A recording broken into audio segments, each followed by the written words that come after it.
5, 4, 3, 2, 1. You're listening to Beaten Track Radio. We're all about the story. Thunderbirds are go.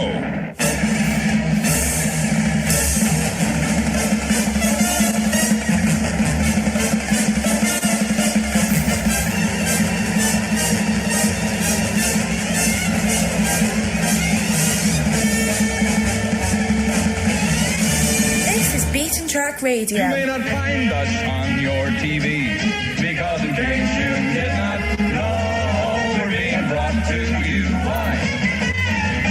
Brought to you by. Brought to you by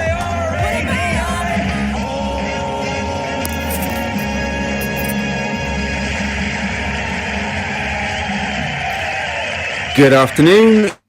Good morning, good evening, depending on where you happen to be listening in the world. Yeah, it's Beaten Track Radio, it's Author Chat Live, and if you're listening to us in the UK, yeah, we're an hour early, because stupid me forgot about US daylight saving, and everybody else who's listening, if you're in the US, yes, it's the usual time for you, and if you're listening in Romania or somewhere like that, it's probably an hour early for you. I have no idea. This time of year is absolutely crazy because I have absolutely no idea where the time zones are going. One of the disadvantages, disadvantages I know of global internet radio. Not many disadvantages, but that is one of them. This week we have, strangely enough, another Beaten Track publishing All-Stars session. We got Phetra H and Novak. Hiya, Phetra. Hi. You're back for, is this your second time? Yes, it's my second time. Your second time. And debuting on Author Chat Live for the obviously debuting for the first time, is F.E. Feeley, better known as Freddie. Hiya. Hey, how you doing? Hi, how are you? You all right? I'm doing good, thank you. Good. So whereabouts are you? I'm in South Texas. You're in South Texas. You sound like you're in South Texas. Yeah. And Phetra, you're where? Gothenburg, Sweden. You're in Gothenburg, which is on the west coast. West coast of Sweden, is that right? Yes. Yes, right. Geography is not my strong point. So last week we had Alina in Romania. And we had Nicola, who was in Australia. So when I said at the beginning of the show, good morning, good afternoon, good evening, depending on where you are in the world, really we did have good morning, good afternoon, and good evening. We had Alina, who was later than me in Romania, and we had Nicola in Australia, and it was like 4 a.m. in the morning for her, and she went to bed early so that she could get up and do the show, which was incredible, and it was great. So you guys have got a lot to live up to this week. No pressure, obviously. Yeah, no pressure there. It was great. Anyway, we will crack on and get on with it. We now have some questions for you, which is great. Thank you very much, Alex. And Beck will be joining us shortly. She is just on her way home from the day job, as far as I am aware. So we'll start with you, Freddie, because you're alphabetically first. How about that? Okay. As always, we will start with who are you? This is your 15-second elevator pitch to tell us who you are, what you do, what you write, and tell us a little bit about yourself. Something really interesting. Well, I'm an author and a poet. I started writing about 5 years ago. I've been an avid reader all my life, and I've always sort of steered myself towards spooky stories or scary stories and stuff like that. I've been a big, huge fan of Stephen King and Anne Rice and others in that genre. So when I sat down to write, I swear to God, my very first book started off on a dark and stormy night. And that was 5 years ago.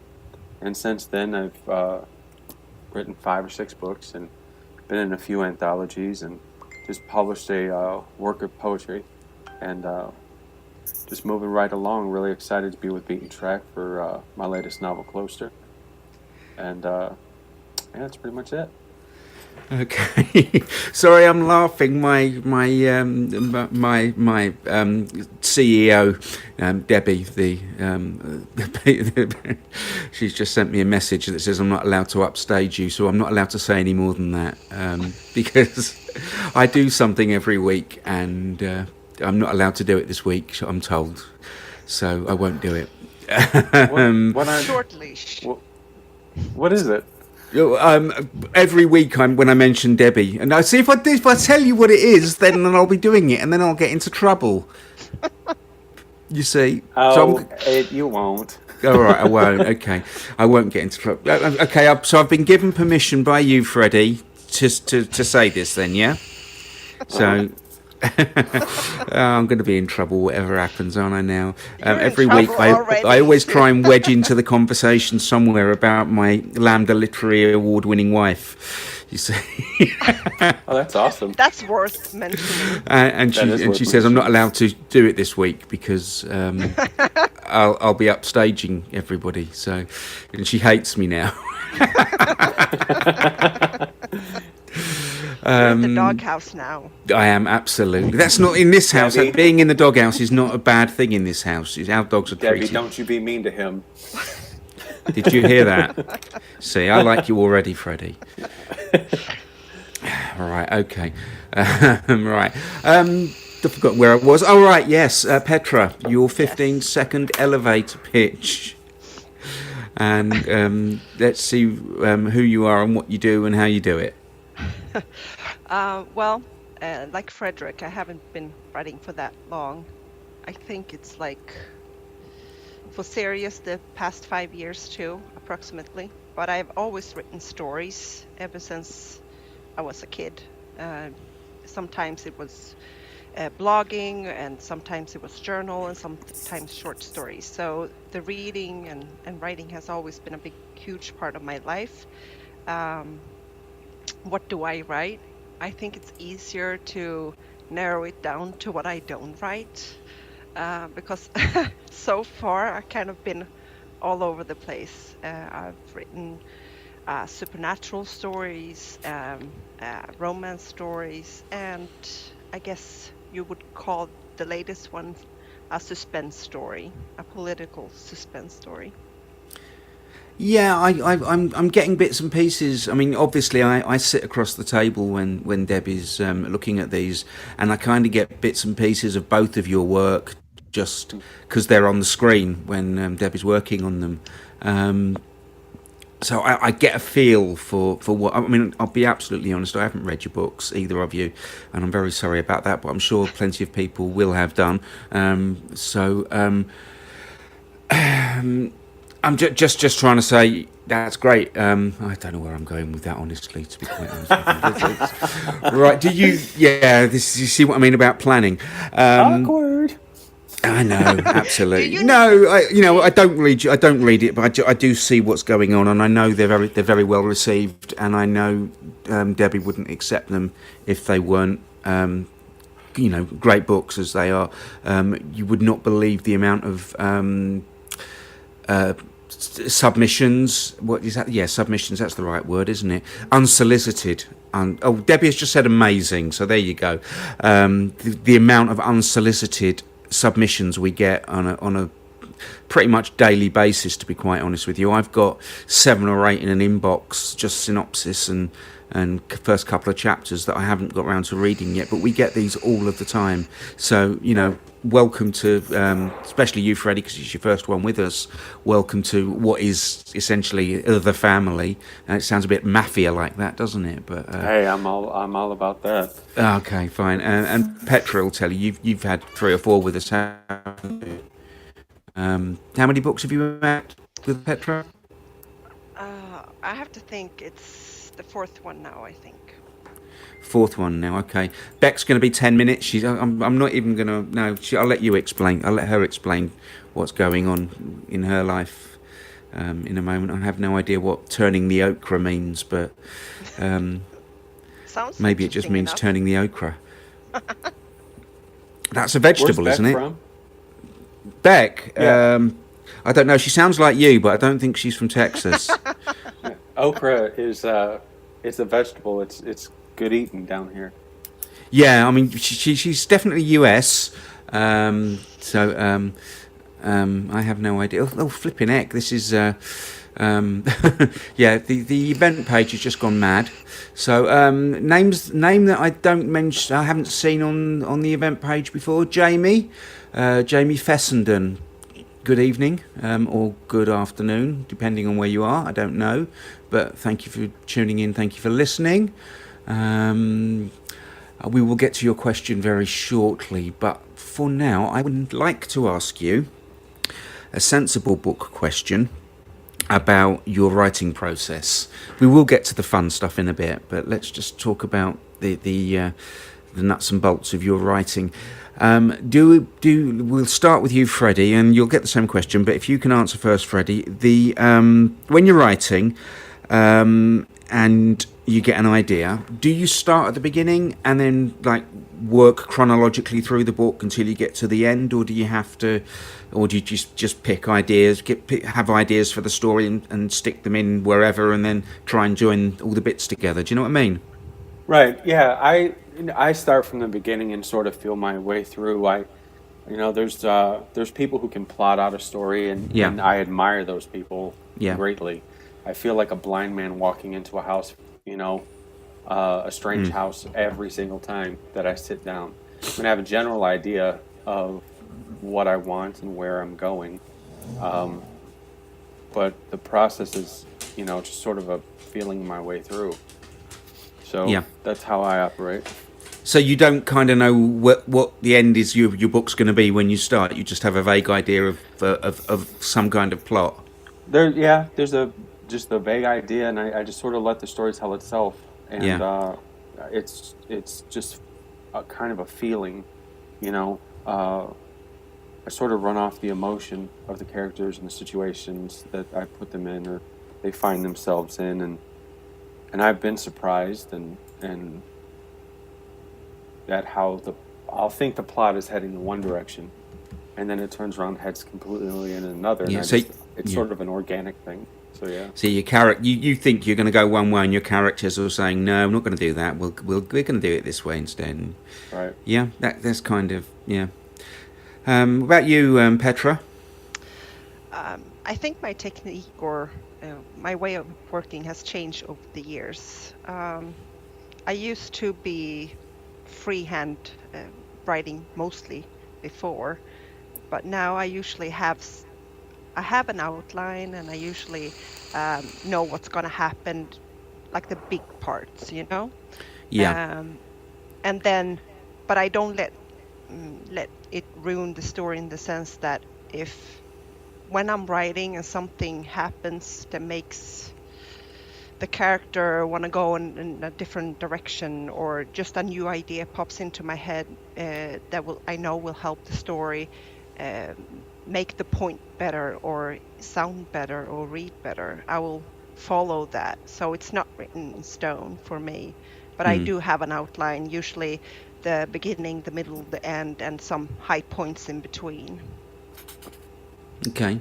I mean, we've had authors on here when I've asked them that question, and they say, "Yeah, I've got 2 A4 sheets of character outlines for every major character in the book. I know their eye colour, their birthday, what they like, their favourite cake, their what they had for breakfast on any particular morning, and a filing cabinet full of maps, so I know exactly where people are going and how long it's going to take to get." You're not like that, no? No. Neither of you. Not no. at all. No, I don't. I mean, some people are ridiculously organised like that, and There's nothing those wrong people with I will that. admire greatly. There's because nothing wrong with that, but it's no, the same character can have in a story for me can have 2 names at one point before I make up my mind. So yeah, Right. Yeah, I've had that problem too. I just in this last book, I run into that problem. Wasn't his name Jeff? Shit. yeah. I suppose that's a problem, especially if you're putting it away for a week or something, Right. And then you come back to it and you can't remember whether you spelt Jeff with a J or a G. Right. Yeah. And that can be get really wrong and awkward if it's Mm, in the wrong place. So yeah. yeah. It's like calling somebody's name out in Yeah, I public. was You just just gonna don't say. do it. You don't do it. I Absolutely. was just gonna say. So, when you're writing, question for both of you, sort of comes from Alex in a roundabout sort of way.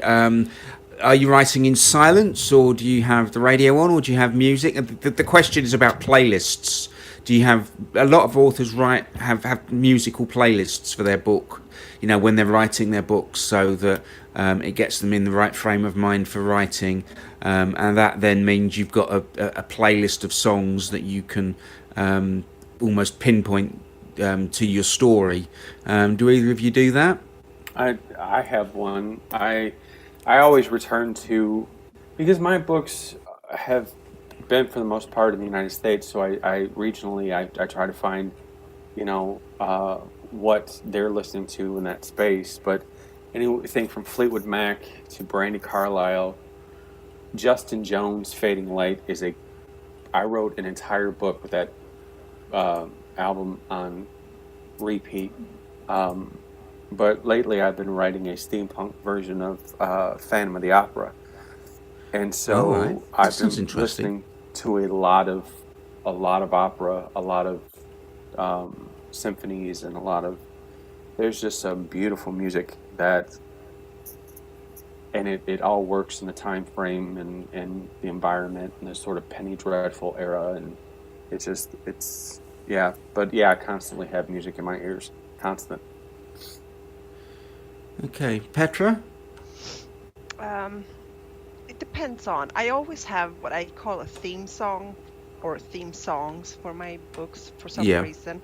It's like you said, usually when around the first time when the idea of the book pops into my head, music usually helps me develop the story.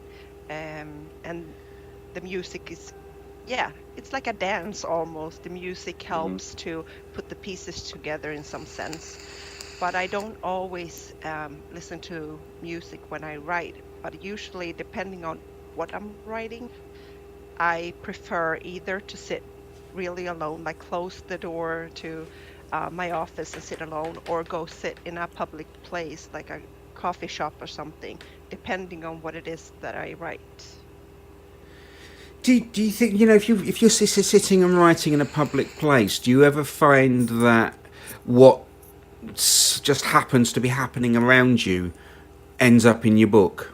Hmm. Just out of interest. I mean, if Sometimes. you're in a coffee shop and two people in the next table were having an argument, one of those really quiet arguments, but you can hear it. Do you not find that argument kind of might creep into your narrative? Probably in some sense, maybe. Well, it's a good question because I usually ask myself when I do, for some reason, feel like I need to sit somewhere more public to write. It's obviously because I want the input from what's going Yeah. on around me. Uh, so yes, I do think even if it's not that particular day, what happens right then and there that goes in, it's the stimulation from watching people and listening to them that brings, I guess, some kind of essence to the writing or to the book. Hmm. Which, I mean, in a lot of ways that makes sense because we're, as artists, we're sort of informed by the world, Hmm. and Exactly. you write what you know and what you've experienced and what you've heard and stuff like that. So Yeah. yeah, I can see how that would help. It's like watching the news. Right. Like this last book of mine, it's like I said, it's very political. It's obviously taking, I mean, it's a fiction, it's a book, it's a Hmm. fiction, it's a made up story, but a lot of the mm, what's going on is obviously my take or of the politics going Hmm. on or of stories that actually happened and putting it on paper. So of course, like you said, Frederick, we are very what goes on around us affects us in the art we are producing. Hmm. Okay. So, seeing as I dug myself out of that hole, I'm going to drop myself back in it and say, okay, I've not read any of your books. Okay, so here is the question from Alex, which I was trying to get to but couldn't think of. Let's assume, which I haven't read any of your books. Where do I start? What would you suggest would be the best book for me to start reading your work with? Either of you, I don't care. Somebody jump in. Well, I would say my currently one, Silent Terrorism, You think that's the best one to start with you, yeah? most definitely. Okay.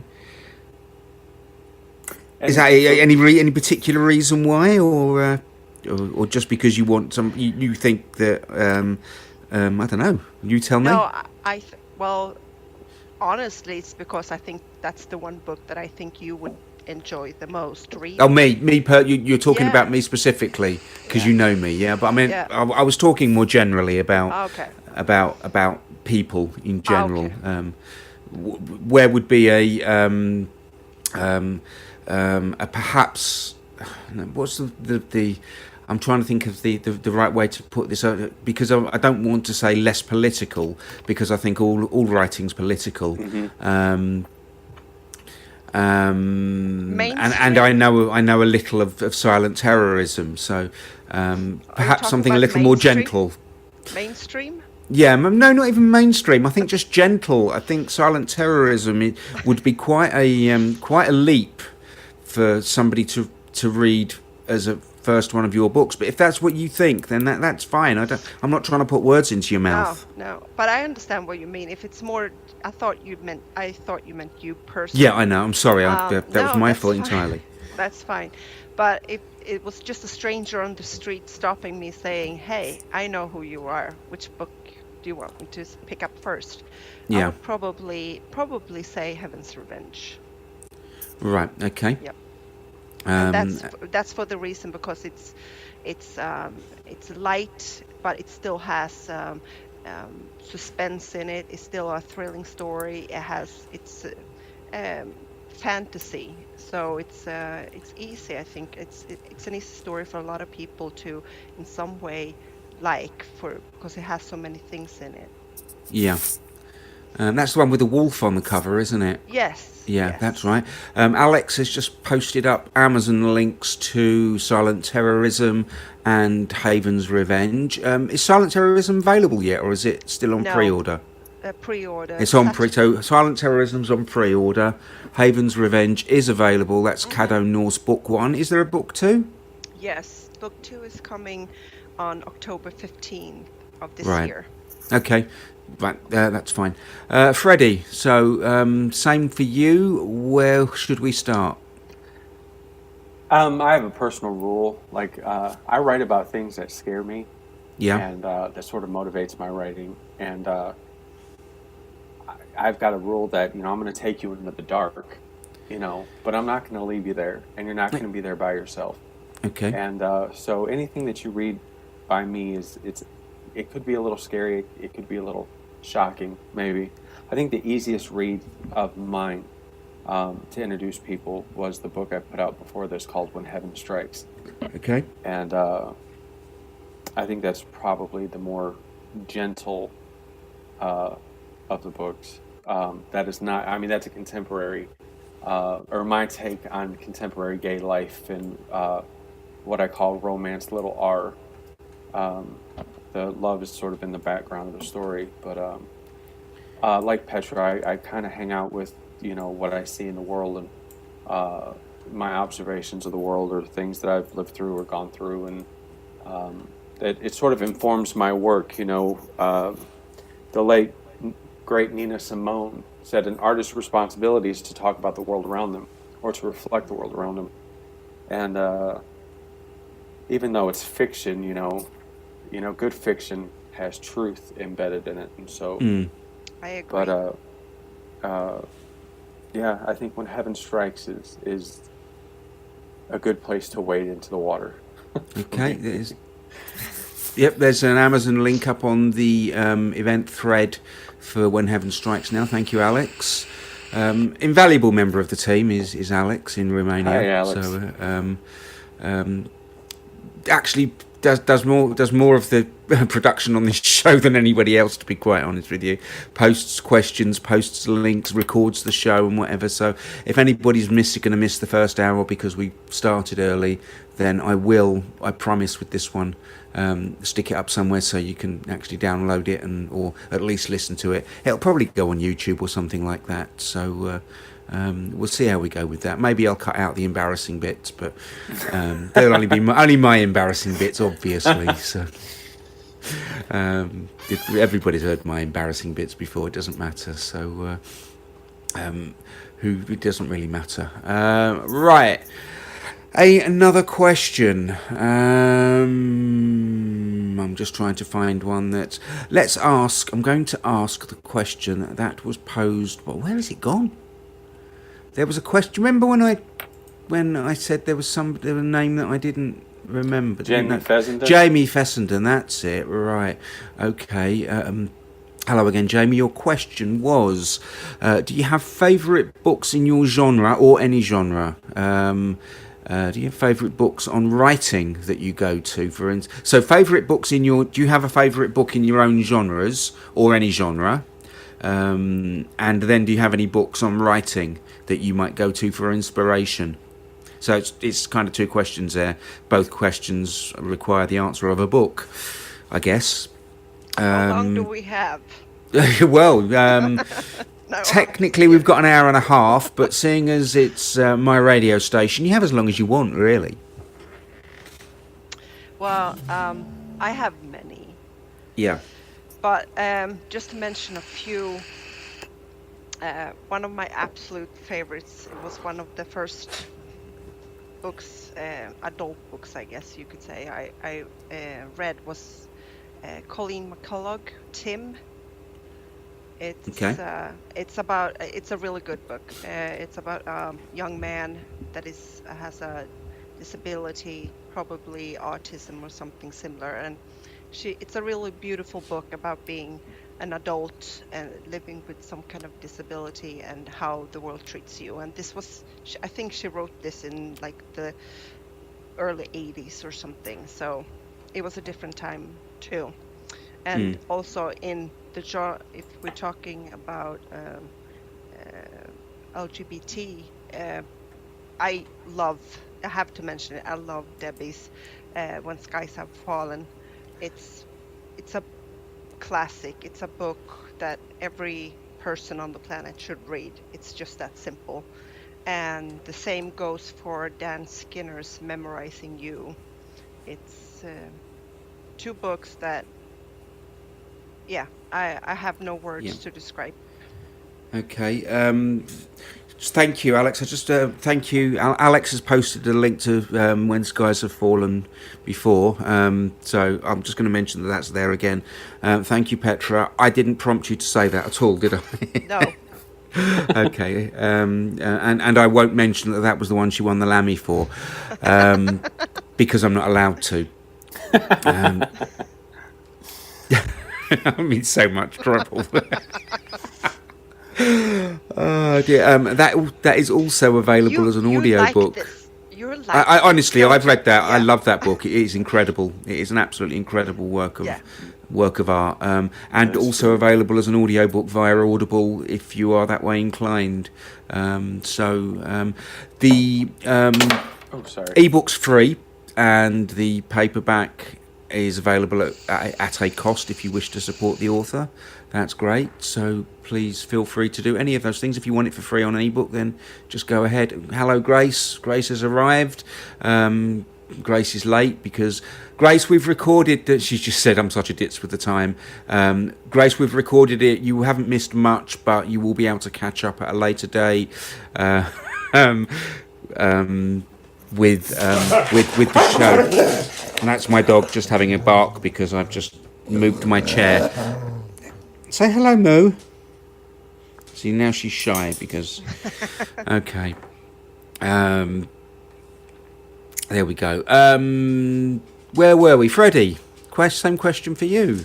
The books I constantly go to and have gone back to over the years is, Stephen King's The Stand, was horror. Phantom by Susan Kay was amazing. She took Gaston Leroux's The Phantom of the Opera and expanded on it, and it's absolutely stunning. Inside LGBT, there's Jamie Fessenden's Murder on the Mountain, which is an awesome book. It's a whodunit, and it's awesome. He's such a great writer. Ro Horvat recently put out a novella that I absolutely fell in love with called The Layover, and I think he's going to be someone to watch. But yeah. Okay, so now Ro will be blushing because Ro's listening. Ro's in the chat, so there you go. I want to question you on the Phantom of the Opera. Sure. That's a book for you, yeah? Yeah. Yeah, okay. Have you seen or heard the musical? I have. I fell in love with the story a long time ago when I was a little kid, and my mother had taken my grandmother to see the production, and she came home with the soundtrack. And I love music. I constantly have music in whether I'm writing or cleaning the house or walking the dog or driving down the road, music is constantly with me. And I remember she played this cast recording from the 1981 or whichever year. Yeah, with the Michael original, Crawford, the right. original UK cast with And, Michael Crawford in the lead. Yeah. Yep. And I had never heard anything like that before. And I listened to it over and over and over again, not knowing the stories. I was making it up in my head as it goes along, and just the emotion and the drama of it all led me to Gaston Leroux, The Phantom of the Opera, which I read, and then later on Susan Kay, and seeing the movie, and it just, there's something about the story that just, I think, touches so many people's lives. You know, it's still running on Broadway. It's the longest running Broadway show, and it's just a fantastic story. Yeah. And it's Beauty and the Beast. It's you know, what happens when the devil falls in love, kind of thing. So it's just gorgeous. See, I'm not a huge Andrew Lloyd Webber fan. So I'm going to ask, because I don't know much about his shows other than Joseph and the Amazing Technicolor Dreamcoat, because it's done to death in schools over here. Sure. It always has been, it always will be. But how true to the original text was he in his musical production? Well, I'm going off topic a bit here, but I don't care. He starts off at a later point, you know. Yeah. Gaston Leroux started off later on. You're sort of introduced to you're introduced to the cast as they are in the musical, and I think he keeps, you know, to the story quite well. I mean, I'm not a big Andrew Lloyd Webber fan either. Cats bores the shit out of me. Yeah. But it's just something about this one particular musical that just struck a nerve, and kind of makes you look at people differently, consider good versus evil differently, and how do people get to a certain point, and you know, what is it like to live a life without love or being touched, or, you know, how quickly can love turn to obsession? I think it's just a really good look in the dark side of human nature. And so it's just, yeah. I mean, I will agree with you on Cats, because essentially it's a book of poetry been set to music, and there's no story. You know, the stage set is an alley full of cats, and they all sing a song essentially, and there's a bit of dancing. I don't think it's a particularly engaging show. I think it's a good a well choreographed show if you're into choreography and the solo spotlight stuff. But I don't think it's an ensemble piece in particular, and there's certainly no story to be. No story to speak of, but that's my opinion, and why we're talking about musical theatre on. Mind you, we do tend to spend a lot of time on musical theatre on this show. I think there's a large crossover between writers and musical theatre folk. So, have you got a? I'm not trying not to exclude you here, Petra. Do you have a? No. It's okay. I'm trying. Just have you got anything you want to chip in here? And Debbie's just told me to stop bitching about Lloyd Webber because we do quite a lot, to be quite honest with you. No, that's okay. I haven't seen a lot of plays and musicals in my lifetime, so when we get to the part with the ice hockey arena, we'll get to the ice hockey. Yeah, do you know? That's when I chip in. I looked. We've got an ice hockey team about 40 minutes from where I live, and I was passing the rink the other day, and I went in and picked up their league schedule. Just in case. No, they're not playing when you're here. So I'm sorry, but I did go and look for you. Yeah, it's too late in the season. Yeah, it is. But but I appreciate you looking it up, though. Yeah, I did go and check just in case. But no, there's no ice hockey. There might be some what's it called? Flat track roller derby, if that's your kind of thing, but no, not I'm really. just gonna have to come at some point during season time. Yeah, I think you probably are. Yeah. Grace chips in that she's going to see Wicked next weekend. I'm just for your benefit, Freddie, because I think everybody else knows.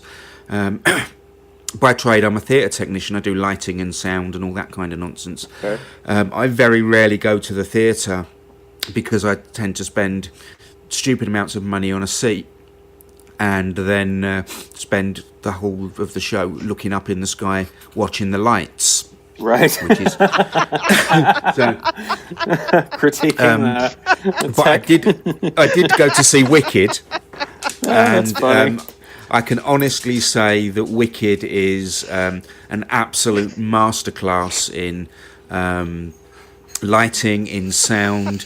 In fact, it's a masterclass in storytelling because they've taken that classic that classic Wizard of Oz story that L. Frank Baum told, and they've told it from a completely different perspective, and they've not done any disservice to the original story. Right. They've just flipped it on its head and told it from somebody else's perspective, and it's brilliant. It's absolutely incredible, and the songs are, the music's incredible. The songs are incredible. Thank you. You could tell, couldn't you? Debbie's just brought me another drink because I've got a bit of a tickly throat still, but.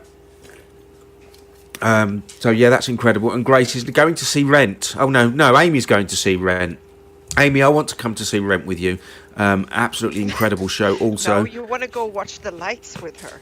No, I would actually watch Rent. I love the mute. I love the. Oh, yeah, maybe. I got a chance to watch Les Mis on our public broadcasting channel. Yeah. And it was live at the O2. Yeah. And that just blew Is that our me O2? away. That's the UK O2, yeah? The London O2 Arena. Yeah. It was just, and the way they did it, they didn't act it out at all. These singers just came to the microphone, and one right after the other, and it was the music, the score, the writing, the lyric, everything was so present. You didn't have to act it. No, that's an in concert performance, yeah. Yeah, and I saw. I was introduced to. Oh God, what's his name? Samantha Barks. I can see him in my head. Anyway, the cast was amazing, and it was just beautiful. It was just very moving. Sorry, I'm just reading up what's going on this chat room, because in amongst all the questions, there's people having conversations about musicals and whatever, and it starts to get complicated, and then I have to scroll up about 200 yards just to find you another question. But how is the ice hockey going, Petra? It's going really, really good. Okay, so who do because somebody else in this chat I know likes ice hockey. Now, who is it? Who likes it in this chat? I have no idea. Well, I'm originally from Detroit, so we're known as Hockey Town. Okay, See? So so somebody talk to me about hockey, because I'm interested. Because as far as I can see, the rule is if you get the puck, you're dead. That's the only rule I can see in ice hockey.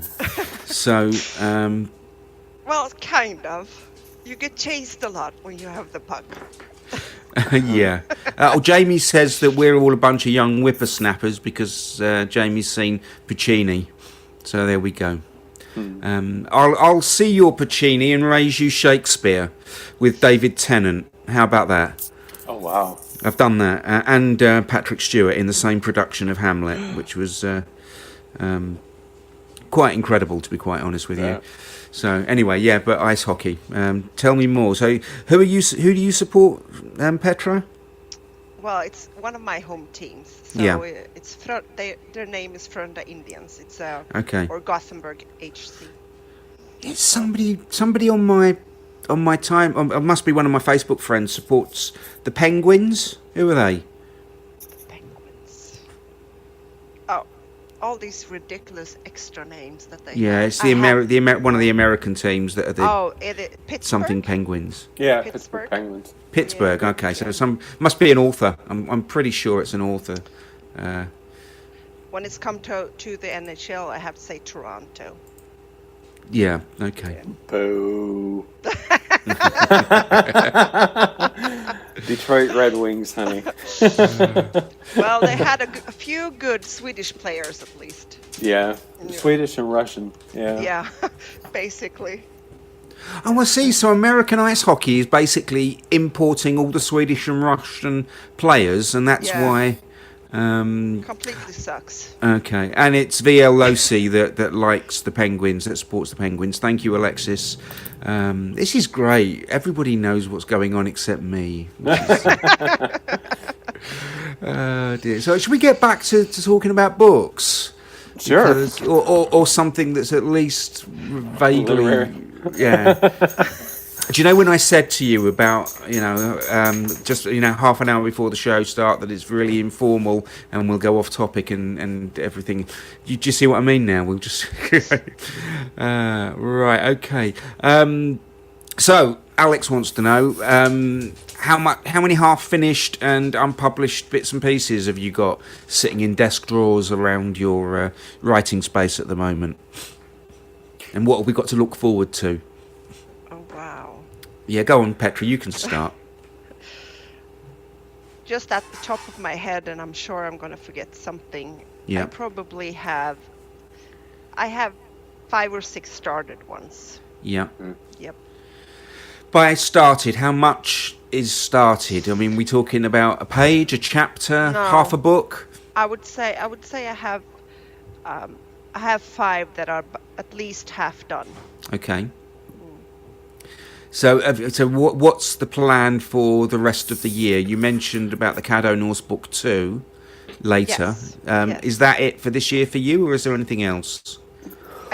I think that's going to be it. Okay. If for nothing else, it's for Debbie's peace of mind. But honestly, I think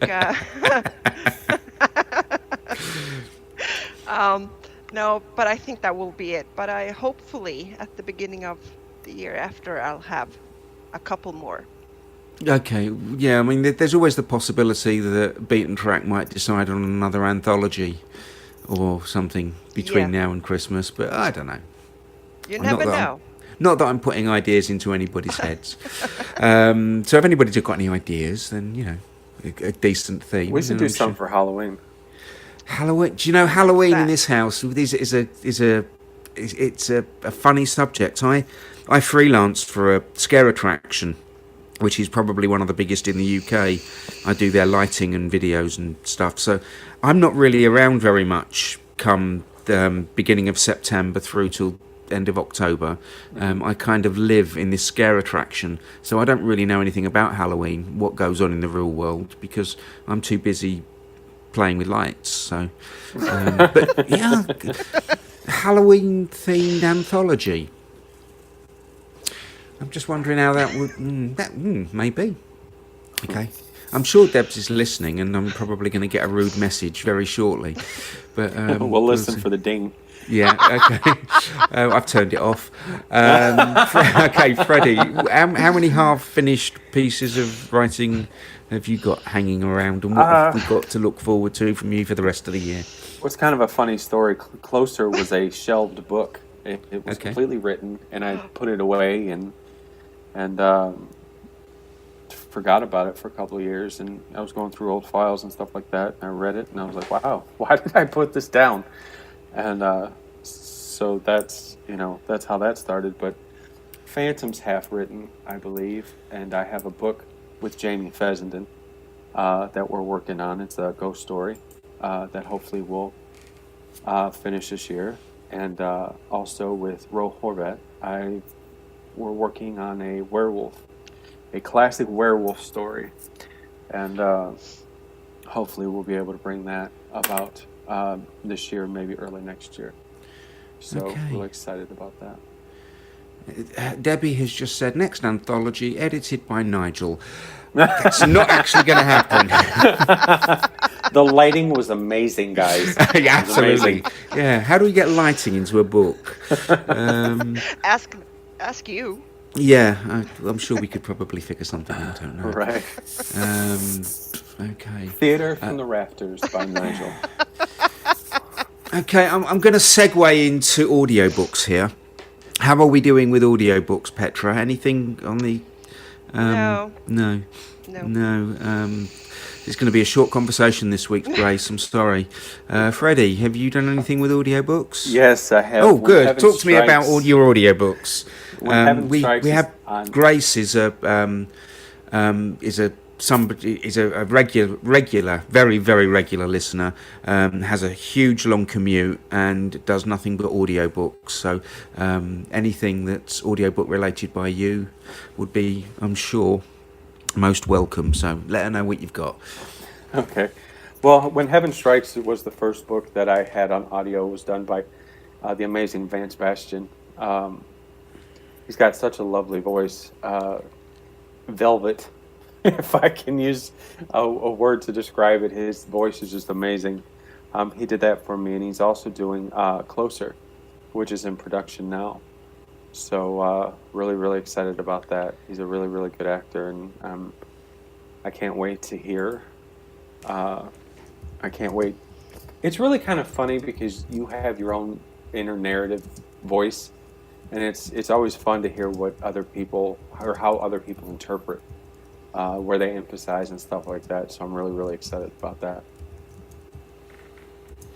Yeah, I've not really had, and I say this every week, I've not really had a great deal of input into audiobook production, because we, as Beaten Track, we've only done the one, which is ridiculous because I've got all the equipment here to do it myself, all the skills to create audiobooks, take short stories and turn them into plays, and we've got a perfect broadcast medium. Why am I not doing this? And, you know, the answer is it costs too much, to be honest with you, to get the voice talent to do it. So I just wish there was an easy answer to it. Comments, anybody, or should I just carry on? It's a bit expensive. It can be, it can be a little daunting. Did you do this with Audible? Yes. Yeah. Through Audible, And then you're right to, and I say this every week as well, your rights are tied up for what I consider to be a overly long an overly long amount of time, and there's not a great return. And the only one who seems to be making any money out of your audiobook seems to be Audible, to be honest with you. Right, but that's sort of the nature of everything right now. But it doesn't have to be, does it? I mean, I think you'll see once you've, the beaten track way is not that way. Yeah, I appreciate it doesn't. It doesn't have to be that Right. the publisher makes, the publisher or the whatever makes all the money and the author makes nothing. That's not right. That's not fair.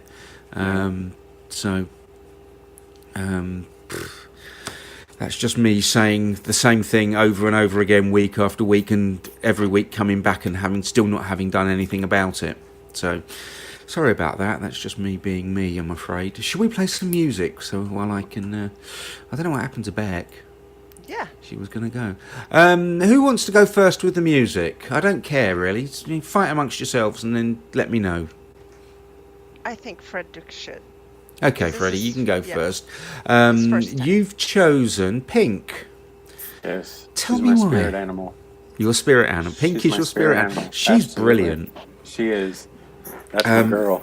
Did you have you seen the YouTube video where she watches other people singing her songs? Yeah, I did. It's absolutely brilliant. I love her reaction when she can actually say, "Oh, so that's how that song's supposed to sound." Right. Which is The great. one Yeah, thing I like her. I've never been one of those super fans, but yeah, I'm definitely anything she puts out, I'm insta buy. I like her personality. I like her ability. I like her vocal ability. Yeah, she's a badass chick. And and if she's I had got a the right daughter- attitude, and she's a good Yeah. role model, isn't she, as Yep. well? So Yep. for everybody, so that's great. So we're going to play this. This is Pink. What About Us? For you two, if you can turn your mics off, and I will see you in the lobby in about 10 seconds. That was Pink. What About Us? This is Beaten Track Radio. If you've just joined us, hang on a sec. Where we were? Whoa! Stop. Thank you. That shouldn't have done that, but it did. Never mind. Beaten Track Radio. That's it. I've remembered. If you've just joined us, thinking I'll go and listen to Author Chat live because it's always on at 7:00. This week we started at 6 because me, being me, forgot US daylight saving, so we started early. So That's us being us. You're good. Well, no, because we've got ours in a couple of weeks or sometime soon anyway, and then everything will be back to normal. But I think we'll probably stick with you the timing for you guys for the next couple of weeks because it doesn't bother me, to be quite honest with you, to start at 6 and whatever, that's fine. And Becca's now Beck has now joined us. Good evening, Beck. Becca, Becky, whatever. Yeah, well, we like Beck, so we'll stick with Beck. Thank you for Debbie calls me Beck, so. yeah, I know. We have also been joined new listener, Trevor Barton. Hello, Trevor. Hey, Thanks Trevor. for listening. Hey, buddy. Yeah, it is. Ro, thank you. That's one of the nicest things that's ever been said about this show. In fact, it's the only nice thing that's ever been said about this show. It's almost like sitting in a pub with you guys. Yeah, almost in as much as we haven't got any beer. I've got a can of Pepsi here, but other fizzy water. drinks are available, of course. They're not sponsoring the show or anything. If they want to, I'm quite happy to take their money, but... So Trevor says, Freddie, that you're not lying. I can't remember what you're not lying about. Me either, and that's probably a No. lie. Oh, right. So we've got to go back because they were talking about Pink, so Alex is said that her neighbours are going to hear her karaoke again. So and Grace was belting out "This Is Me" by Kayla Settle last night. Don't know who that is, but I will go and figure that one out in a bit. My phone is going mental. Well, I can't tell you who my kids are listening to at the moment. Wow, that just went ping, ping, ping, ping, ping, ping, ping, ping, ping, ping, ping. I don't know Debbie what that is. pissed. Ah, right, that ping. Ah, right, gotcha. Right, Debbie has helped. Debbie has helped. Trevor was talking about pink being your spirit animal. Yeah, gotcha. Yeah, Power yeah. animals. Yeah. Now Trevor said that as well, and Debs has said it. Okay, right. I'm with it. Everybody's with it now. That's what all those pings were about. Right.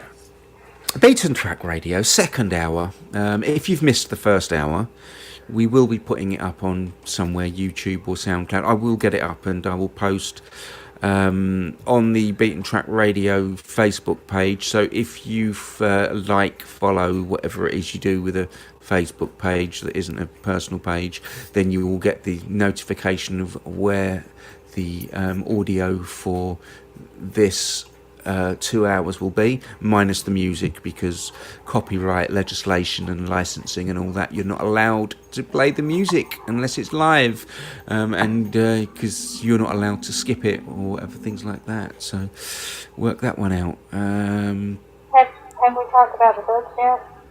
The books. Yes. Books? We don't talk about books. We haven't talked about books at all. No, we never talk about books. No, We're okay. talking about water polo. We've talked about ice skating, ice hockey, Lights. About lights. musical theatre. Can I just say something real quick? Yep. Okay, I love both of these authors. And I Oh, love bless their you. books. When Heaven Strikes is on my I've read it 50 times list. Oh. Okay, we have an audio. We have a link to the Audible of When Heaven Strikes. Grace has put that up on the event it. thread. So if you want to go and get that, you can go and get that. Did somebody put up a link to the ebook version as well? Yes, we've got. Yes, Alex put a link up to the Amazon, the version on Amazon. The ebook, I'm assuming, is an ebook. Is there a paperback as well? There is, yeah. Yes. Yeah, that'll probably be on the same link, so that's fine. I was just having a problem scrolling past all the pictures of David Tennant. I hadn't mentioned him in passing. Should we say that? Go ahead and tell him. Should we say what? That I haven't watched Doctor Who. Oh no! Oh, yeah, no, we haven't done that yet, have we? Sorry. Yeah, Grace. Becca's never seen Doctor Who. She has now read Harry Potter, which is See, the dog that'll just be agrees. my dog. Yeah. Well, we'll just let them finish, and then we'll carry. Will you be quiet, please? That's what happens to me when somebody says Harry Potter too. I just start. I just go crazy. I'm an animagus. When Heaven Strikes came out this past year, right? This past August, I think. I found it in September, and literally the first week read it 10 times. Oh, well, bless you. I'm glad you liked it. That's very sweet. Yeah, we were talking about you having it's a read fun Harry book. Potter and not having seen Doctor Who or Sherlock. Right. Oh, Sherlock is so Do we good. like Sherlock? I haven't seen it. No, You Freddie. have to see it. So you have seen Sherlock, Freddie? Yeah, the BBC, not the movie ones. No, the proper one. The BBC was Yeah. the proper one. Benedict Cumberbatch. Benedict Cumberbatch, yeah. And Lord. Martin Freeman. Uh-huh. It is incredible, isn't it? I wanted to move to the UK immediately Yeah, because of that. Yeah, okay. You're not missing much, believe me. It's not really like that. It does actually look like that, though. To be fair, it does, Well, I hope so. that is what London looks like now. So, because it's filmed on location. So yes, London does really look like that. How do we say it? Petra? Am I saying it right? Petra, yeah. Yeah, okay. I was like, alright. have you seen Sherlock, Petra? I've seen Sherlock. Latest. You've one, seen at least. Sherlock. Yeah. Okay, so it's just you now, Beck. Huh? Just you now. Have you got I know. Netflix? Yeah, but I don't watch it that much. Oh, well, you've got to. Becca, Wow. where are you from? Me? Yeah, Georgia. I heard some. Oh, yep, that explains the okra. Okay. We were just having No, a I was lesson on gonna what say- okra was. Fried okra? Yeah, what is you it? don't- Good. What? I have no idea. Oh my god. I know it's some kind of Fried okra vegetable, so but what? Why would you be turning it Because you fry it. You You fry batter Okay. it in cornmeal and you fry it. Or you could, like, I make gumbo, and you can put it in gumbo. Oh, And, stewed okra is so good with tomatoes and rice too. oh, girl, I make okra and tomatoes. Yep. So God good. bless the Over South. rice, yeah.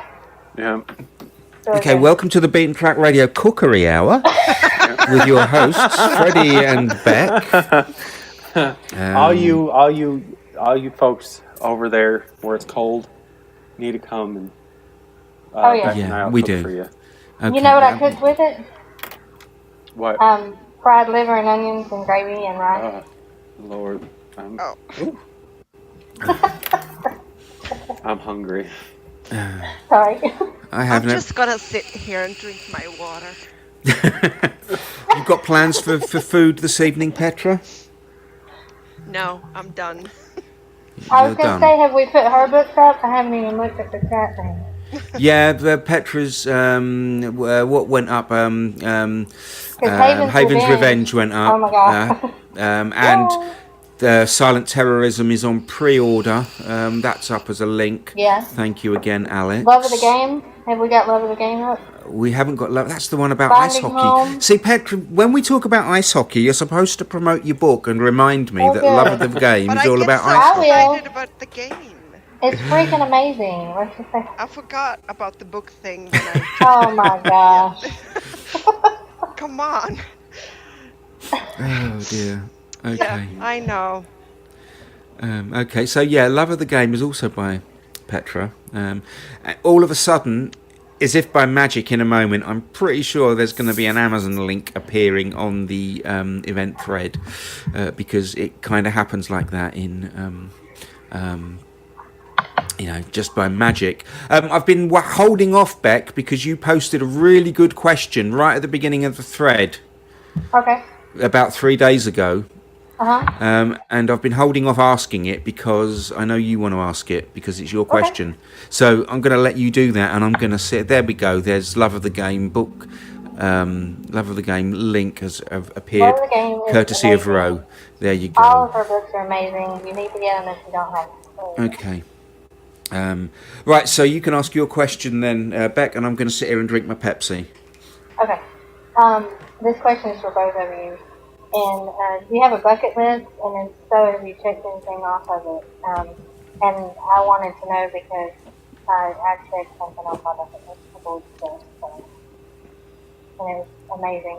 Now I just got to go to Finland and we'll be good. I caught half of that. Okay. Have you got a bucket list? And if you have, what have you ticked off of Have it? you checked anything off of it? I don't necessarily have a bucket list. I know. Well, I do want to come to the UK. I want to go to Ireland. I want to travel Europe. I want to be a hated American in a Paris. Are you busy in May? Am I busy in May? Yeah, end of May. Yeah. You are. Aren't y'all having a get together? Yeah. It's a secret though. Oh shit! Sorry. Not anymore. It ain't. Sorry. See what happens My when we bad. go Yeah, on like the we're gonna get thousands of fans beating down our door because all the Beaten Track authors are getting together for a drink Right. Oh, I wish I could be there. and There's so a many tour, people and a I tour wanna meet. around Liverpool to see where the Beatles grew up, Oh, etc. see, I'm a huge Beatles fan. Yeah. Anyway, yeah, you're welcome. Please come along if you want, Freddie. So. Absolutely. It would be lovely to see you. Anyway, sorry I interrupted. I'll shut up again now. Bucket lists. Anybody? Anybody want to talk about their bucket list? No, because I don't have one. You don't? I'm like, no, I don't. But Okay. I'm too indecisive to have a bucket list because it always changes. Yeah. There's But Okay, surely, well- if it's a bucket list, it doesn't have to change. You can just add something to the bottom of it. yeah, but So- you have to like keep track of it and add things to it instead of just going out there and doing it. That's So when you wrote your first book, was that kind of like, I can check that off now? I mean, when I do things, of course it's like you said, you may mentally check things off, like writing a book and then getting it published. Of course, that's a huge thing, for Sure. example, but I don't keep a list. I just Do try it. to, I try to, yeah, get the time, the money, all the things I need to do to be Right. able to do it. And like I said, it might change over time, and I might scratch things off that I don't want to do any longer and do something else. But yeah, Yeah. Nice. Do you have one? I, mostly it's about travelling for me. Yeah. Places. I mean, so let's just open that. Would you mind if I open that? Just make that, narrow that question in. Places you want to visit. Obviously, I want to do a bit of an America. I've been to Philadelphia. And by default, we landed in New York. So I kind of come out of, is it JFK, New York, the airport? Yeah. Sure. So I've come out the airport and got in a car. So if that counts as going to New York, then yes. And I drove to Philly and I went back. So I've done that in America. I've done Brisbane in Australia. I've done pretty much most of Europe. I want to see Japan. I want to see India, and I want to go to Iceland. Yeah. Well, So Iceland is quite recent, mostly due to Sense8, which is also available on Netflix. And if you haven't watched it, Never you seen should. that either. You need to watch Sense8. It is Sense8 is incredible. amazing. Yeah. It's an absolutely incredible piece of television. Probably the greatest piece of televisual drama for the last 5 or 10 years. And Right. that's not. I'm not saying that lightly. It really is that good. And didn't they quit? I mean, is it not anymore? Sorry. They canceled it. Yeah. Canceled it? Okay. They cancelled it because it was too expensive to make, but they left us hanging. But there is going to be a 2-hour special to tie up all the loose ends later this year, which I'm very, very excited about. Yeah. So that's great. So anybody else want to take over? Where would they like Finland. to visit? I don't That's care. it. Finland. Where? Finland. Finland. of all places. What's in Finland? There's a group in the 80s that came to Finland, and I adore them, and so I started studying up on Finland, and it was actually an amazing country. So now I want to Okay. visit. Oh. Beck, just admit it. You want to go to Finland so you can go to saunas and see a lot of naked men. Shit, Sauna, girl, no, I'm coming with you. I'm cold. I mean, Hey, girl, I'll pick you up on the way. I know, right? Don't they have saunas like in their houses? They do. Yeah. In their houses. Isn't that crazy? But no, Hanoi Rocks is the group if anyone wants to know. If anyone's heard of them. Not they're amazing. Yeah. Petra? Well, I want to start out with actually one of my favorite places that I've gone. Do you take a guess what that is? That's Manchester, isn't it? Yes. You loved Manchester because we met, didn't we? You were one of Yes. the very few authors that we've had on this show, other than Debbie. I've actually met, and we met up in Manchester, and Yeah. it was fun. And we went to Southport, and we had fish and Yeah. chips. Yes. It was great. I enjoyed and it. It was So it was if good there's fun. any place, I would go back to Manchester 20 times before going to London ever. It's a magnificent city, but I've been to Ireland, I've been to Spain, Greece, Oh, United God, I would love to States. go to Ireland. Ireland is absolutely gorgeous. And I would say, actually, if anything, I would love to explore Europe a lot more than I have, because there's a lot of nice places. But I would love to go back to Manchester, and yeah. See, the Yeah, thing my about Europe at the ancestor- moment is it's because there's no borders. You just get yourself a motorhome and you just do it. Yep. You don't even have to, there's no mucking about with, well, for you, certainly no mucking about with passports or anything like that. For me, for the next year, there's no mucking about with passports. And then I have no idea what's going to happen. It's just a complete, With Brexit, you mean? just don't even go there because it's just a complete and utter. I won't go there. Yeah, but all my ancestors, they're Irish or Scottish, and so I've always wanted to visit. And you see, the weird thing is, right? I live about half an hour away from the ferry over to Ireland. Mm-hmm. I've lived here for the best part of 20 years, if not more, 25 years nearly. And I've never been to Ireland, and I'm a couple of hours away. But I really need to go. I missed Ireland off my list when I said to you as well. Yeah, I really want to go to Ireland as well, but I only want to go for the Guinness. But I can get that in the pub on the corner. But no, I would love to go to Ireland. I've heard so many great things about it, and it's nearly St Patrick's Day, and I won't be going to Ireland on St Patrick's Day because it'll be mad. But going to Dublin, you can actually go to the Guinness factory to have Guinness. Do you know there's a Guinness factory in London as well, don't you? Yeah, but it's not the same thing. Yeah, that's what they tell you. Why isn't it the same thing? It just isn't. I don't understand why it isn't. It's the same drink. No. Okay. No. It's like being able to drink Jack Daniels anywhere. Well, absolutely, yeah. But there's only one Jack Daniels distillery, isn't there? Yeah. Lynchburg, Tennessee. You've got to do it. I mean, I'm a big bourbon drinker. Love bourbon. What's funny is it's in a dry county. Is it really? I didn't know that. And I'm sure Freddie can back me up on this. It's like having Arby's fries out of the freezer or Arby's fries at Arby's. Right. Yeah. Because they sell them in the stores now. It's just not the same. That's not the same. One, I'm too lazy, and I just want to go pay for them. myself. Going back to Finland very briefly, Jamie says that in the US men are too shy to get naked in most saunas. I will say, Jamie, you're probably going to the wrong saunas. And Grace in reply says, so why are they not afraid to send dick pics to everyone? That's a fair comment, I think. I feel left out. Where's mine? Yeah. All right, 1, 2, 3, go. And Freddie, you were nervous. Hang on. I want to know about the dry county. This has got nothing to do with books again, but I don't care.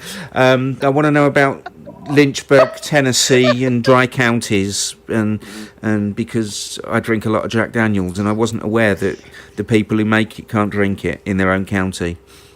Yeah, it's a thing during Prohibition. Some of the counties never. And they never left Prohibition. So does that actually really mean there are no bars in the county? That's what that means. There's no booze. Don't get busted. Wow, and they really will enforce that? Absolutely. Yeah, we have what we call moonshiners. Yeah. And they get chased down all the time. Yeah, I'm kind of I'm familiar with the thing about prohibition and moonshining and the moonlight runs and all that kind of nonsense. But what I'm trying to figure out here is, so if I fly over to America to visit the Jack Daniels distillery in Lynchburg, Tennessee, and I do a tour, at the end of the tour, I can't have a glass of Jack Daniels. I'm not exactly sure. Grace would have to answer that. Grace, over to you. Because that sounds... Since we're talking about Finland, did you know they have a day of failure? It's a holiday. They have a what? Every October 13th, I think, it's the day of failure. You celebrate your your failure, I guess. Your failures. Yes, it's called the National Day of Failure. And where's that? Finland. Finland. That sounds like a great idea. We should do that here. And they invented the Nokia phone, which I thought was Finland, not Finland. Yeah. But yeah, they have a day for failure. That's every Sunday on Beaten Track Radio, the day of failure. Except for the lighting. The lighting is amazing. Yeah, absolutely, it is here. Do you know there's a button on? I've never tried it because I'm too scared. There's a button on the top of this radio software that allows me to broadcast pictures to Facebook Live. but it's only going to be, it would only be my camera on me. So I might do that one week for fun. Grace says you can have samples at the distillery. You can't go to a restaurant and have drinks for dinner, and there's no bar. Well, that's completely ruined my So road you just trip. got to get trashed before you leave the distillery. It'll be. I'm afraid I will be going no further than Nashville then. That's it. It'll be me sitting at a bar in Nashville with a Jack at the bar. There you go. You can come to Atlanta and drink all you want to. Really? Okay, we can do that. Oh, very good. Right, okay. The traffic will make you drink, I promise. Yeah. Oh, really? Is it that? Okay. Oh, God. Isn't it that bad? Yeah. Same in Houston. Houston, is that where the space shuttle used to take off from? Mm-hmm. It is, isn't it? Yeah. Houston, we have a problem. Yeah, as you got the what's it thing there? Is that like a big thing when they go up in a rocket? Big thing for Houston, is it? So what's it? Oh, it's. I think they launched them from Cape Canaveral, Florida, but their headquarters is they're headquartered in Houston. Okay. So this is. I've got to find a question because we're just talking about rubbish and. Grace says you can buy bottles, but you can't drink it. Isn't that horrible? Okay. Yeah, so I'm just scrolling through past the bit on musicals. you'd have to go all the way to the top. Yeah. Grace said, about the recording, will it show up on the app? I will make sure that a message is sent via the app so that you can you will get the link. I will probably put the audio up on YouTube, so you'll be able to use it. You'll be able to listen to it on your phone via YouTube, your YouTube app, if that's okay. Right, hang on. I've got to find a question. Honestly, this is ridiculous. Why are there? Oh, because it's view previous comments. That's all right. It's just archived it all, hadn't it? Okay. Here's a great question. I like this one. Thank you, Alex, for reminding me that it's a great question. You get to live in a book for a year. My answer's well known because I say the same thing every week. Mine too. Yeah. So it doesn't have to be one of your books. It can be any book you like, but you get to live in a book with the characters for a whole year. Which book are you going to choose and why? Oh my Petra. gosh. Yeah. Don't pick me first. Exactly. Oh my God. You want me to tell you mine while you're doing that? Yeah, it's boring. It's the same answer, but it's The Outsiders. That is my book. That's the book that made me fall in love with reading, and who wouldn't want to hang out with research for a year? So that's mine. Okay, I'm going into The Hitchhiker's Guide to the Galaxy, so there's plenty of exploration for me there. Well, screw you guys. I'm going to Hogwarts. And I have nothing. I have no idea. Okay. It's Leviosa, not Leviosa. Oh, you really, really are an aficionado, aren't you? You can even quote from the first movie. Uh-huh. Have you seen Fantastic Beasts? Yes. Yeah. What did you think? Sort of fits in with the Prohibitions kind of conversation, doesn't it, a bit? Yeah, in that era and stuff, and I liked it. I missed Harry and Hermione, and whilst I like it, I do think it's kind of pandering to the American, and I'm sorry I'm saying this to an American, but it's kind of pandering. It's Harry Potter's a British thing, and it's kind of pandering to the American market, isn't it? Warner Brothers have said, let's have some more Americans in this time, please. Is what I feel, but hey, maybe I'm wrong. No, you're completely wrong. Okay. I'm prepared to accept I'm wrong. That's not a problem. Debbie Dingham. Yeah, okay. Okay, so you still got nothing, Petra? No, I can't come up with anything. Wouldn't you? What about in one of your own books? Would you go into one of your own books? Petra, would you live in one of your own books? Probably not. No, probably not. Yeah, well, maybe Finding Home. It's pretty mellow, so Yeah, I okay, yeah. yeah. I would fit in there. It's in Gothenburg after all. She Okay. drops in the book in the hockey book in the middle of a game. Yeah, that's what would happen. Hugs much. everywhere. Yeah. Yeah, so Finding Home, I guess I would pick one of my own, but when it comes to Okay. I can't Right. come up with anything really. All right. All right. In that case, you have to answer this question first instead. Uh-oh. Then. Okay. Are you ready? Okay. Okay. You can travel back in time and you can give your 17-year-old self some worthy advice. What do you tell yourself? Stop your damn nagging. Stop your damn nagging. No. Oh, come on, you yeah. can't just leave it there. You have to explain No, your but reasoning. or I should say bitching probably. Yeah. No, I just remember myself as a teenager. I was so mad at everything, bitching at everything. My parents, so I would probably go back in time and just tell myself to be, mellow, be a little bit more relaxed and just not be so mad at everything. Mhm. Oh, thank you. Yeah. Yeah, Alexis said what app? Going just quickly talking about the radio, the Beat Track Radio app on the iTunes Store and the Google Play Store. There are links now on the event thread.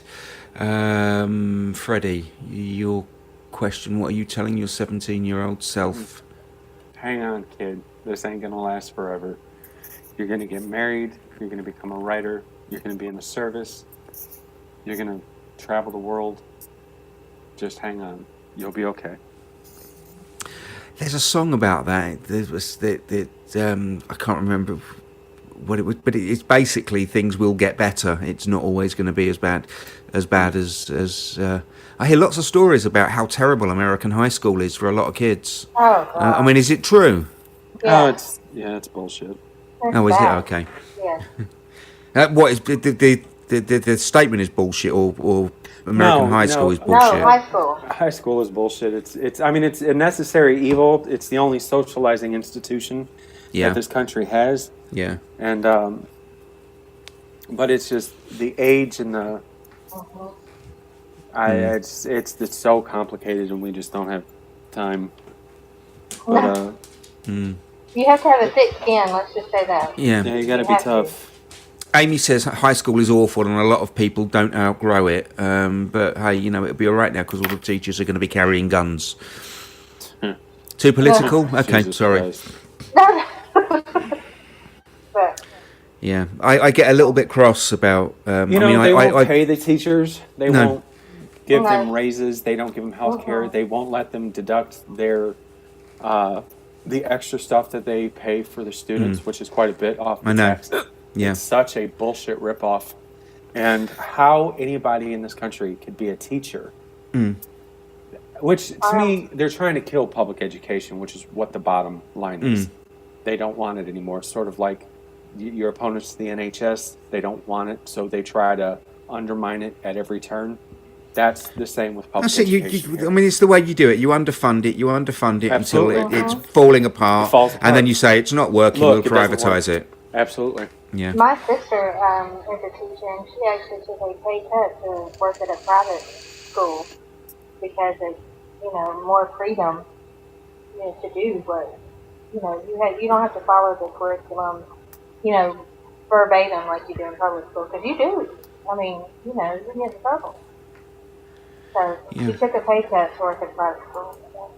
She likes it. But it's hard, and the parents are horrible. My kid does no wrong. Yeah, well, there's a danger that's, I'm going to stop. I'm done. You're welcome. You can rant as much as you like. Yeah, go ahead. Please. It's perfectly allowed. I'm sure we're all on the same team here. Yeah. It's very unlikely we're going to have differing political views. My biggest bugbear at the moment is I have a Facebook friend who has a stepdaughter at the Florida high school from 3 weeks ago.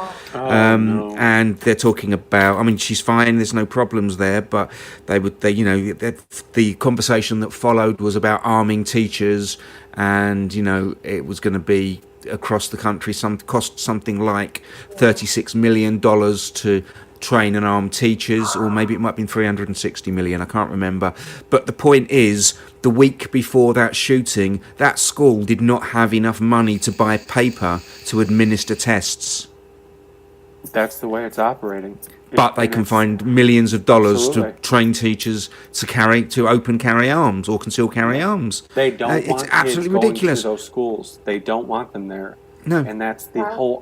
They're trying to remove the underpinning of the entire system. And throughout the country, you have, school boards that are electing officials, Tea Party affiliated people. They don't want public education. They don't want public health care. They want to create a caste system in this country, and it's getting worse every year. And now- instead of arming teachers, let's let the officer that was there do his job. I mean, he didn't even go in the building. So, I didn't catch much of that, Beck. You're sounding a bit odd sorry. today. It's okay.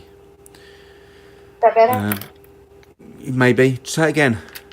I said, let's let the officer that was paid to, protect the school do his job, because he didn't even go in. Which kills the entire good guy with the gun concept. Exactly. If you have, I don't know. And then he thought he was outside or whatever, But they had a good guy with a gun there, and he didn't go in. He didn't go in. He didn't go in. No, you never know how you're going to react until it happens, do you? I certainly wouldn't want to have a job like that. I didn't mean to cut you off, Freddie. I'm sorry. No, that's fine. Every good guy is a good guy with a gun until he becomes a bad guy with a gun. Yeah. Uh-huh. And so that is. I was in the military for 4 years. Yeah. And my thing is I understand if you want to have a handgun for your house and your car and your person. I get that. But if you want to play with the big stuff, an AR-15, an M16, an M4, 203, 249, or whatever the British equivalent is, go join the service. Go sign up, go fight, they'll let you have that stuff until you're blue in the face.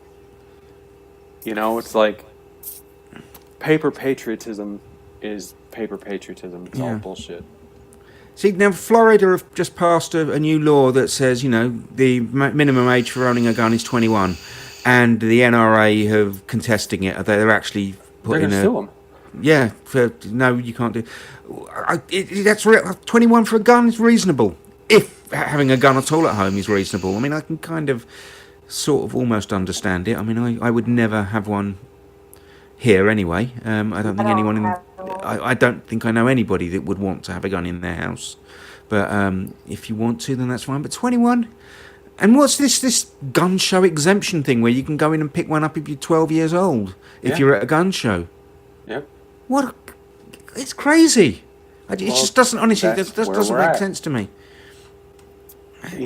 We've talked about ISIS and Taliban and Al Qaeda for these 11 years, and the biggest threat to the United States is angry white men. Yeah. And their fucking guns, and we go through it daily. There's constantly, if you turn on the news here in the U.S., somebody's been shot. There's been a mass shooting. There's a domestic violence issue where the cops are blown away, and it's sort of our, I don't know, it's like a slow suicide, and it's just ridiculous.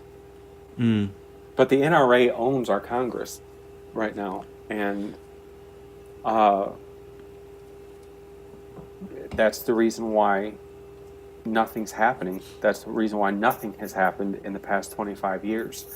We had the Brady Bill, which prevented automatic weapons, and there's always a conversation about, well, that's an AR-15 is not an automatic weapon. When I was in the service, I never used my weapon on automatic.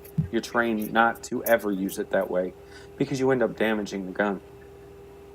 And Yeah. so the AR-15 and the M16 fire at the exact same rate in the exact same way. So it's just, I try to avoid it as much as possible. Otherwise I get... Yeah. Okay. I don't know how we got into this. Probably my fault, but should we go back to books before we Sure. get? Yeah. Well, I want one more question on that subject before we move on. Do you feel, and I know again it's nothing to do with books, but do you? I mean, have you got hope now that the students have actually stood up? They've started making some noise. Do you feel that people are actually going to start listening now because these kids are going to be These voting young very people, shortly? Absolutely, and they've been able to affect such change without being at voting age.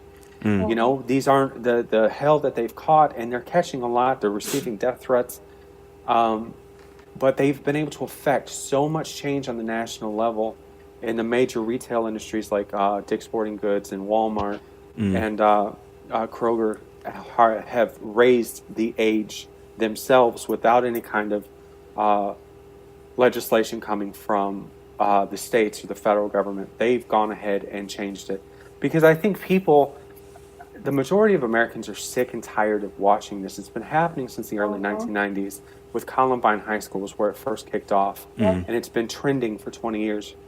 And these children, these kids who were the victims, they're articulate, they're angry, and I think people are hypersensitive to others right now, coming off the tails of the hashtag Me Too, hashtag Time's Up. I think there's a beautiful irony with that son of a bitch Donald Trump in our White House, with the Republicans having the legislature, that this is happening under their power, that this is crumbling with them in office. And way to go, kids. Keep going. And just on a point for people in the UK, if you want to do anything in a small way, I will remind you that Asda, your local supermarket, is owned by Walmart. Maybe you might want to think about shopping somewhere else. Just a thought. That's all. Moving on to books. Now we've done the serious bit. Have either of you got anything that you're avoiding writing, Trevor asks, or finishing? And if it's okay, why are you avoiding finishing it or writing it? Phetra, you've been very quiet. Am I avoiding writing something? Yeah. I think right now I'm avoiding writing everything because I don't have the time that I want to put into it. So when you don't write for full time, it's kind of like a hobby or whatever. It's hard sometimes to find the time, so it's going slowly. Okay. So I mean, you've just finished. Whatever it's called, can't remember. Silent Terrorism. So what is this? Is this kind of a break to get your head back together for the next title? Well, actually, Silent Terrorism has been done for quite a while, but I did do Oceans of Tears recently for the Anthro, and I finished not Heaven's Revenge, but book 2 in Cotton Norse. Middle of last year. So I'm hoping it's not that I don't have the ideas, or it's more the time that is the issue. Yeah. Okay, Freddie, anything you're avoiding? Avoiding, not really avoiding. I'm slowly moving with Phantom. I'm taking my time with this. It's a project. It's what I call a passion project that I'm just being really careful with, and being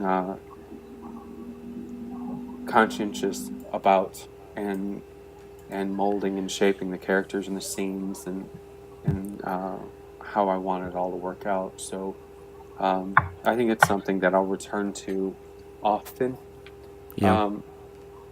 and work on it a little bit at a time until I think it's ready. I have other Okay. projects, like I said, in the works, so those Yeah. will definitely be coming out first. I think once we get down the line, you said you were doing a collaboration with Roe, yeah? Hmm. I think once we get you get a bit further down the line with that, we need to have you both on at the same time, and That's we can have a amazing. I would special love that. on that kind of thing. Maybe we can do a Beck. I'm just talking to you here. We can maybe do a whole month of shows where we pair Yeah, up the authors that are already collaborating, so that we're perfect. talking to collaborators. I've just thought of that as I said it. So there you go. There's an idea It for went us to it moving went on. really good when we had Zia Loki and RJ Yeah, Scott on. it does. And It does they work finally really well. met. They finally met Yeah. this week. Oh, Yeah. that's great. That's really good. It does work, doesn't it? Uh-huh. So, on that line, tell us something about the best experience you've ever had with one of your readers, Petra. Obviously, you'll have to tell us about the second best because the best one was obviously when you had fish and chips with me and Deb. Yes, of course it will. The Absolutely. best, yeah, best time with a reader. Yeah, it doesn't have to be, face to face. It could have been an online exchange or something like that. Anything that made you feel really great after you'd had an experience with one of your readers. Well, I have one friend. His name is Kevin Casey. He's actually one of my beta readers. Yeah. I met him really on the fluke, so to speak, and he's what I love about him is that he always give me a lot of great feedback, and that's how we met too. That he gave me a lot of great feedback, what was good about whatever book it was he was reading at that point. But he also dares to give you the hard truths about what's missing, or if he doesn't understand something. And I always get a good exchange with him when he reads one of my books before publication, because he always picks up on those small things that will make something that I've missed and make me think, is that really what I wanted to say, or was it something else, or just make it better. So the first time he and I sort of worked together on one of my books it stuck with me. Yeah, that's really great. So is that an ongoing thing now then? Yeah. That's great. Freddie. Becca's recent comment about When Heaven Strikes was super sweet and really appreciated. I recently published a book of poetry, and one of the readers that picked it up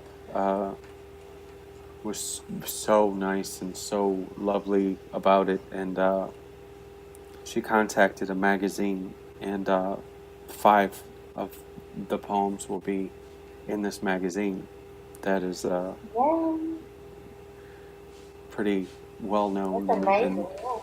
Yeah, I really appreciate it, and it blew me away. It was sort of a side thing and a little passion project, and I really didn't think anything would come of it, and lo and behold, so that was really, really nice. I've received emails from readers in various books from objects in the rearview mirror and stuff like that, and they've been gracious and in the private conversations, and has been it's just really lovely to connect to people that way, and my readers are they're one of a kind, and I love them to death. So Rose says they can't speak English, so that might be a problem. I don't know what level of can't speak English Ro doesn't speak, because Ro, your written English is perfectly acceptable, but I have no idea. So. What are we supposed to do with that, really? And apparently we've all got to read Ocean of Tears because it's amazing. So there you go. Did you know that, Petra? Ocean of Tears was amazing, apparently. So I've heard. So Rose says, yeah. So Yeah. there you go. Ro, there's the challenge then. English lessons for you until He knows you're. he knows English. Yeah, He's just being shy. I know. It's fine. I think we've had this discussion before, to be quite honest with you, a couple of weeks ago. But we might have to just. I think it might be a bit of a cop out. Ro might just be saying, "Oh, I can't speak English," just because they don't want to come on the radio. I Well, think they got while your number, baby. while Okay. Rose says that people need to read Ocean of Tears, people have to read Love Song for the Sad Man in the White Coat Right? Yeah. because it is amazing. Yeah. So there. Rose And you know what's definitely my needs somebody to favourite book watch. cover as well? What? Strangely enough, Love Song for the Sad Man in the White Yes. Coat. It's my favourite cover. It's kind of 70s there. I like it. Yeah, absolutely brilliant. Right, we are closing, drawing rapidly to a close. So, you each get one question to ask of anybody else, and that includes you can ask me, you can ask Beck. Petra, you can go first. A question for one of the other three people here. Well, it's for Frederick, and I would love Okay. to know because I'm reading one of your books right now, and I closer, and I would love to know what made you write that. What inspired you to write that? Closer was I was just in a kind of I just come off writing Objects in the Rearview Mirror, and I didn't feel usually when I'm done with a book I'm totally exhausted. You know, I feel kind of just spent, and I wasn't with Objects in the Rearview Mirror, and I sat down almost immediately, and just I was in this fevered kind of place, and it always starts off with a question, a what if, you know, and it just I let it rip from there. But it's about bigotry. It's about hate and anger and what it does, and of course it's a little extraordinary, you know, given the circumstances. But Yeah. it's, you know, it just it's the way I see the world, and what I see, what hate does, you know. Yeah. It destroys, it doesn't create anything. You know, the opposite of love isn't hate, it's indifference. Yeah. You know, and hate is a twisted form of love. It's a really So, good book. It's I really you are appreciate it. done yourself. It's great. I love it. Thank you. Thank you. Beck, do you want to go next? Is anyone else echoing? Can anybody hear the echoing, or is it just me? Pardon? It's echoing. Everything's echoing. I can't understand what you're saying, Beck. Sorry. Say again. Is it she's echoing? No, you're not. You're fine. Are you echoing where you are? Okay, is that better? It was Yeah. fine before. No, I was echoing. Everybody was Alright. echoing and saying things. Okay, twice. no, you're not echoing here. It's me. It's my Okay. laptop, I guess. What, Okay, you want me links. to go? You want to ask a question to anybody? Okay, mine's for Petra. Yes. What was, I don't know if you might have already been asked this, but what was your hardest book to write emotionally? I didn't quite hear, but did you ask me what's the hardest? Book to write emotionally. What? Okay. Hardest book to write emotionally. Emotionally. It was probably. It's one of the two. Either it's My Name is Ayla or this one, Silent Terrorism, because it's touching about. Both books are touching about subjects that are very real. My Name is Ayla is about honor violence and about the honor culture, and in Sweden, I'm not sure it's how big of a problem it is in other countries, but I'm imagining it being fairly the same. um, the honor culture in Sweden when it comes to second and third generation immigrants, or they are born and lived here for all their lives, but the children and the young adults, they many times, not always of course, but it's not uh, they live in two worlds, because at home they might uh, be asked to live, a certain way, that the parents have expectations, families have expectations, and then that you have, regular Swedish society. And in silent terrorism, it's about like I said before, it's a lot about politics, a lot about how political climates and um, business is more important than human life. And so to portray all these things in these books, I had to um, write and research about a lot of difficult things, like honor violence, of course, and actually torture, because it's silent terrorism takes place in Saudi Arabia, and women's rights, LGBTQ rights, they don't exist basically. Um, so it, both books are pretty heavy in that regard. That was like the best answer. Thank you. Sorry. I said that was a good answer. Oh, thank you. Okay, Freddie, have you got a question for anybody? Yeah, Nigel, how long have you been doing your radio show? The station's been running 14, 15 months, I think. Okay. Beck and I have been doing this show for best part of, over a year, I think. So pretty much from the beginning. We used to just do one author a week, and then we decided, because we had such a backlog of authors, we'd do two. Okay. We think it works better this way. I do another show on Thursdays as well, which is more humorous and all 80s music, a lot more music, and just sort of current affairs and talking about rubbish, mostly with a friend of mine who lives 200 miles away. So yeah, it's fun. It's not here to, cut down any trees or make me a millionaire or anything like that. In fact, it costs me money, but hey, I like it. It's good fun, and I hope people like what we do.